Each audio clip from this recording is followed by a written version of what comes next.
ऐसा नहीं किया कि गले मिलते रहो और अदरक का कहवा पिलाते रहो एक दूसरे को। ना इनके पास शरीयत का इल्म है, ना मेडिकल साइंस का इल्म है। तो मैंने क्या किया, मैंने वो उसका पढ़ा एक लेसन, फिर इंग्लिश ना। लेसन में ये होता है कि वो एक्चुअली यूं जाके करता है, फिर उसमें वगैरह वगैरह। मुझे तो वो जाहिर है वो वही थे ना। और वो अमेरिका से उन्होंने हिकमत पढ़ी थी, यानी हकीम बने कहाँ से? अमेरिका से। खुराकों पे उनकी रिसर्च थी।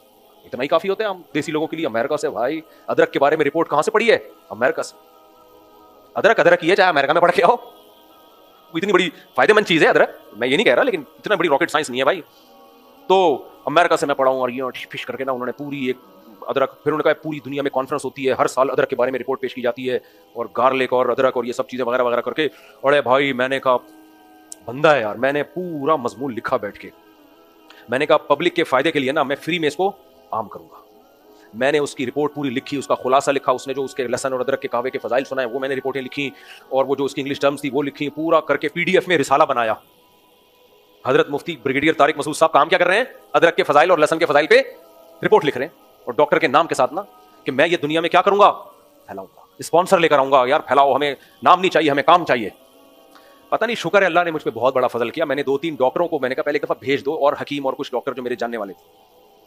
एक बड़े डॉक्टर हैं, बड़ी रिसर्च है उनकी। उन्होंने कहा ये कहा किसने है मुफ्ती साहब? मैंने उस डॉक्टर का नाम बताया, ये बहुत बड़ा फेंकू है। इत्तेफाक से उसके क्लास फेलो निकले। उन्होंने कहा ये पढ़ता पढ़ता नहीं था, या क्लास फेलो निकले या उनका कोई दोस्त क्लास फेलो निकला। फिर उसकी पूरी रिपोर्ट, उन्होंने कहा इससे, इस अदरक की रिपोर्ट से पहले ना इस डॉक्टर की रिपोर्ट तैयार करने की जरूरत है। ये पढ़ता पढ़ता नहीं था बिल्कुल।